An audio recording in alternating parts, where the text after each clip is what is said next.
Hello from bed. This is Diary of a Disabled.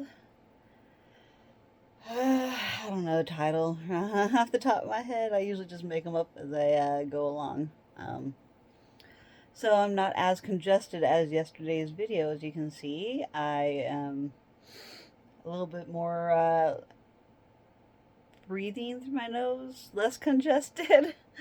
I thank goodness that head pain is not present like it was yesterday. It was things are moving along. Things are moving along quite well.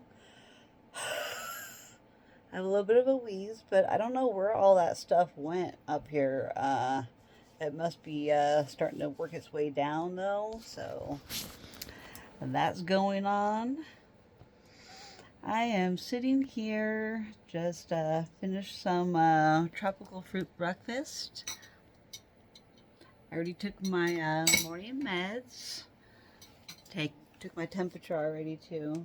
It's probably gonna be off because of my fan blowing on me. 97.6. I'm finally out of the 98s. I'm not used to running a temperature of 98.6. I'm usually at like 96 or 97. So thank goodness all that congestion has started to leave. I woke up bright and early this morning to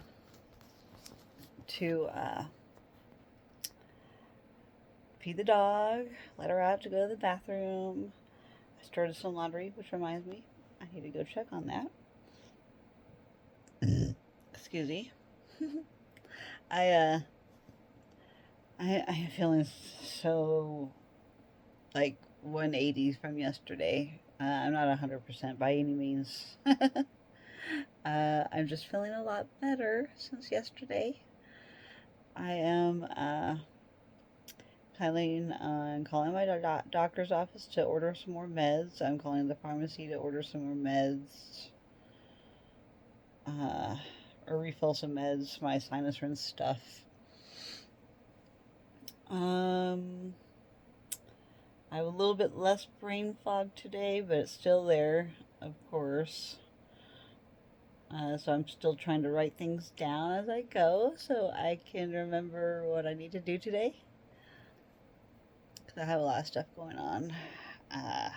With just logistics, paperwork. I need to fill out paperwork. I need to make phone calls. I need to order medications. I need to finish paying the rest of my bills for the month. But yeah, thank you so much for tuning in and supporting my channel. If you guys are sticking around and watching each of my videos each day, thank you. Thank you so much for the support. I really appreciate it. I started doing this kind of stuff on my Facebook several years ago. It really started off as me just like journaling and writing very long Facebook posts that nobody would really read or like pay attention to. I don't know. I think just all my followers and my friends and family on Facebook just kind of got just scroll on by, unfollow, whatever. I always would just post a lot. And I would post like long paragraphs. I really wanted to write an autobiography at some point, but I'm like, you know what? It's just so much easier just to do video. So that's what I'm doing, and I'm slowly trying to give in backstory about who I am, along with being present and talking about what I'm dealing with now, and trying to inspire others to keep going, because I've been through a lot, and I still have a lot of life to give and a lot of inspiration and stories to tell. I really do enjoy telling my story and letting people know, hey, it's okay. It's okay not to be okay. But I got you. You got yourself. Love yourself. Self-care. It's okay. Everything will be okay. Just believe in yourself and positive. Think positive for yourself. You don't have to be happy all the time. I mean, I'm chronically happy, but like you guys have seen me, in some of my videos if you've been following for a little bit. I cry in my videos. I am real. I don't edit any of this out. Sometimes I just don't post the video, period. and I'll just re-record like a whole different segment with some of the same info but different. Every version that I record is completely different from each other. Uh, it relatively talks about the same stuff, my chronic illness, how I struggle a lot daily with different things, um, how my mood uh, can sway because of my physical symptoms, and it's really hard to keep and maintain friendships and relationships with people because I'm not reliable. I fully am accountable for saying yes. I am so not reliable. Don't rely on me because anything can happen at any point. You just never know. And life is short. Life is beautiful. Life is a gift. Love life. I love life. I am not trying to leave life anytime soon. I'm trying to live forever. I want to inspire you to keep going, no matter how bad it gets. Like, seriously, you guys have been with me through the worst of the worst in the last few weeks. I've really struggled with a lot over the last couple weeks about a lot of my medical issues. It's just that time of year. Around spring and summer, I usually just tend to try to ignore it and try to have the best time that I can outdoors because I spend so much time indoors that I really love getting out and touching grass. Although I don't like to touch certain grass because I'm allergic to it. So take that with a grain of salt. I really, I've really been thankful to have experienced what I have so I can help teach you guys or make you guys or help others understand that it's okay when you struggle. Even if you struggle alone, it doesn't have to be so lonely. All you have to do is reach out to somebody, and I hope that everybody has somebody that they can reach out to. I really don't have that many people that are super close that I can reach out to at any point, but when I am struggling really bad, I really do go down through my friends list and like, who haven't I talked to in a while? Let me check in with them, see how they're doing, and hopefully I don't unload too much on them that they aren't prepared for. I just try to gauge the situation as it comes, and if I am able to really talk about certain things with certain people, I know I have so many friends and family and support out there. It's just I haven't really people don't really reach out to me regularly, and I actually get more support from you strangers on my YouTube than I do in my regular daily life, from people that love and care about me. Um, but we all tend to get busy in our lives, and we tend to forget about those that do struggle with any kind of medical issues, and especially as people age. Trying to compare and analyze and think about like what things were like hundreds of years ago, and other times and different places, and uh, other things that I've briefly researched and studied, but not really, just a little bit of my common like knowledge from my schooling, and what I've learned throughout life and traveling and where I've been and what I've done and everywhere and the people I've talked to. And I know people from all over the world from my Navy career. I have friends in almost every state. I could go through almost the whole United States and have somebody I could stop and talk to. Um, I haven't seen some of these people for like so many years, and it's such a blessing when I have shipmates reach out to me from my Navy days and say, "Hey, I'm coming to Oregon and I want to stop in and say hi." And I'm like, "Yes, let's do that." I really do treasure those moments where I do get a chance to meet up with some of my old brothers and sisters that I served with. We are definitely a big family, and I know a lot of us really do struggle with trying to integrate with civilians again after our service. I mean, I served the majority of my early 20 or all my 20s in the military. It wasn't until my 30s, that I became disabled in my early 30s. I've struggled for over 13 years with my disabilities, but I've learned a lot and grown a lot and learned so much in the last 13 years too. And I try to tend to focus on those good positive things over the negative. It's all about rewiring the brain, and I watched so many awesome talks lately and documentaries and you know public speakers online about the power of the brain. You can do anything you want. The best thing about your brain is its neuroplasticity. It's so elastic, and you can work out your brain. Seriously, I've watched a lot of nerdy medical talks about different medical conditions and like the amazing things that our bodies can do for ourselves and heal. Every organ can heal. It's just we need to stop damaging ourselves, and we have to be very conscious about what we do and to intake, physically, food wise, what we use in our mouths, what we use in our skin and our hair and everything. We just have to be conscious of this stuff. And I think there's just so many distractions going on, especially as election year is coming on. Um, it's crazy. It's crazy the stuff that we get distracted by, and we really don't take the time to uh, think about what really matters. What really matters to you? What really helps you be happy? People have lost that shimmer and glimmer of hope, of happiness. They don't know what makes them happy anymore because there's so much not happy in the world, and I just wished I could spread more happy and inspire others to be happy. It doesn't have to be so bad, and even if it is so bad, you can make things better by the way you think.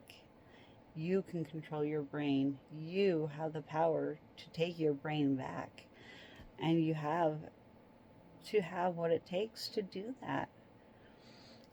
I push away and work on my brain every day. Every single day, I work on my brain and thinking more positive and thinking about the good things that I've experienced versus the bad. And even though I think about the bad things sometimes, what have I learned from that? What have I taken away and gained? What have I gained from that experience? I've gained the knowledge of how a scenario or something took place and how I can change and make things better and how I can perceive, how I can think about that experience and I can make it into a positive.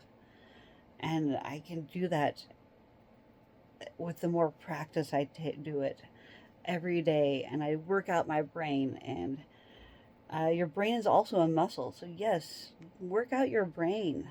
Do some burpees with your brain. Do some jumping jacks with your brain, and do something. Learn something new. Uh, I learn something new every day, whether it's a social cue or um, part of history, or I do love to watch a lot of true crime stuff. I have a very morbid brain too. Uh, but I am working so hard every day to think happy thoughts and to learn from my experiences and to potentially help you all learn to take your power back, to control your own thoughts, to be free again, to be happy. What it takes to be happy is doing the work and experiencing those hard emotions and uh, dealing with those hard talks and telling yourself that you're beautiful and you're special and you need to give yourself a break. Stop with these high expectations of yourself and what society may want for you or tell you to do. Do what you want to do, not what everybody else wants you to do. Be your own self. Control your own brain. Don't be a sheep. Just keep going and be happy that you have what you have, even if it's very little or nothing. Be happy with what you've got because you've only got one life to live, and don't take that for granted. Because I tell you what, when you are facing that almost certain death, it really wakes somebody up. It woke me up when I had that drastic car accident many years ago. at that 40-foot embankment and flipping my and rolling my vehicle. I lived through that. And that was really scary. It was probably the scariest moment in my life, thinking that my life was gone in that second, right before I closed my eyes, because I could not watch myself go through that accident. When I knew that I was going off that cliff because my foot was floored to the brake and it was still sliding and going over the side of the road, I really did pray. I was like, it's like you can see a train wreck happening and do nothing about it but keep watching. And I'm like, no, I'm not going to do that. I'm not going to watch this accident and scar my brain from this trauma that I'm now going through of going off this road that I've envisioned so many times in my life. It's almost like that Final Destination moment with the log truck, where you like visualize in your head, you're like, oh my gosh, what would happen if that happened? Oh my gosh. Well, I now know what it feels like to go off that cliff, but I don't know what it looks like because I closed my eyes. I did not want to see it. I did not want to see myself lose my life. And that is what keeps me going every single day, is reliving that moment. But I went back the very next day to process that after the accident. I went back to my accident site so I could grieve. I had to pause at that time. My mom came in to tell me that they were leaving. So, anyway, but because I went back to that accident site the very next day, I went back to grieve and realize and really go back and process and think about and talk with my mom and dad and my aunt and uncle that were with me. They drove down the very day of my accident, the 5.5-hour drive to come. That was a scary moment. It was scary. And I went back and processed it the very next day because I just knew, I'm like, you know what? I have so much PTSD from so many traumatic accidents in the past that I had to go back. I had to go back, and I went back and processed it against other people's suggestions and advice. I was like, no, I'm gonna go process this. I need to go see it. I need to go look.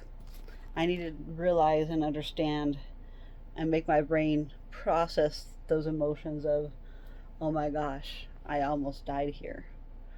Like, I don't even remember exactly where now. Like, it's not that big of a deal. It's a big deal to me, but it's not that big of a deal. It's because I went back and I dealt with my feelings about it. And that is like the best, and that's the proudest moment I've ever had of my life, is just, I went back immediately. So I could talk about this and share my experience later with people and tell them it's worth living. And it's not worth living in fear. And it's good to process your feelings and process them as they come. And I still, I'm not perfect. I don't process everything right away still, and I'm still traumatized by certain things, and even small little traumas still to this day. Trauma still happens to me, but I'm getting better. I'm getting better at learning how to grieve and process my feelings with my emotional dysregulation. And I'm happy. I'm finally learning to cope and deal with feelings that I never knew really existed. I've always had a problem with the kind of recognizing and understanding feelings. I feel like all the signs were there when I was a kid about ADD and ADHD. Like, the more I learn about it and look into it, I'm just like, the answers were there. It's just that, I don't blame my parents, by any means.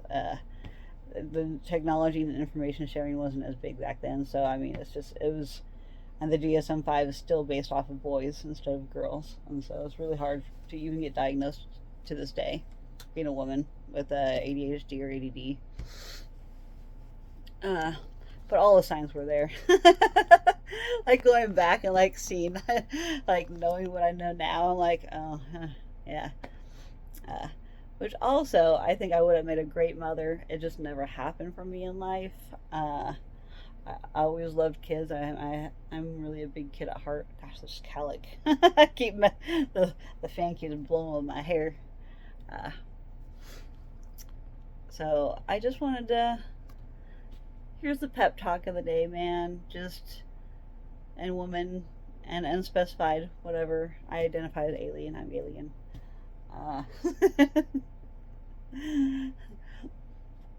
in fact, I don't know if that would be really rude to have as a title. I identify as alien.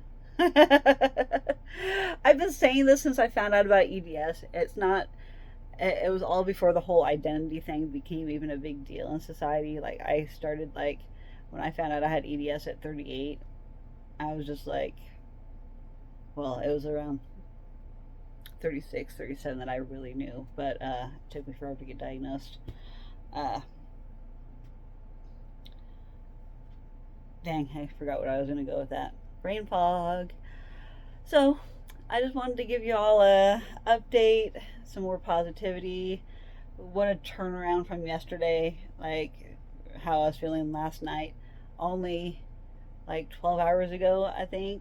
I don't even know what time I made that video. Like, yesterday was kind of a blur. My head hurts so flipping bad for like the last 3 or 4 days. And I feel like I'm finally getting to the other side of this a little bit, like at least this far, through this far of a COVID infection, I'm sure. But thank goodness. Thank goodness I'm finally getting through this son of a gun. And I know I could probably be like head pain again tomorrow. Like, it's probably going to be back. I don't know. Like, COVID's just COVID. It's going to do its thing. It's going to run its course. It's going to do whatever it's going to do. But thank goodness I know about my body. And thank goodness I've been dealing with my chronic sickness for so long that it's really kind of a blessing because I know how to take care of myself now. It's not that I'm always the best at it, because I definitely still got COVID. I didn't take care of myself enough to prevent that. But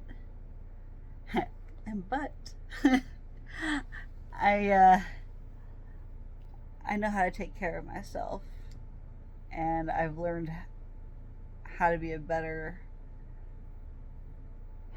brain for this body. I mean, it's never going to be perfect. It's always going to change, and it's always going to be different every damn minute of every damn day. Because my pain moves around so much, so frequently, and at least I'm taking the rest that I need, and I'm staying isolated. My parents, I'm still unsure about whether they're getting COVID or not, or if they're really able to fight it off and not become full-blown sick like me. I really hope that's the case. Right now, my dad's getting some cancerous type thing taken off his neck. Maybe it's not cancerous. I don't know. He's just having something removed off his skin. Small office procedure this morning. So yeah, I just wanted to give y'all an update. I keep wanting to like shut this down, so it's a 20-minute video already. Have a fantastic week. Have a marvelous Monday. And stay safe out there. Love yourself. It will be okay. Bye.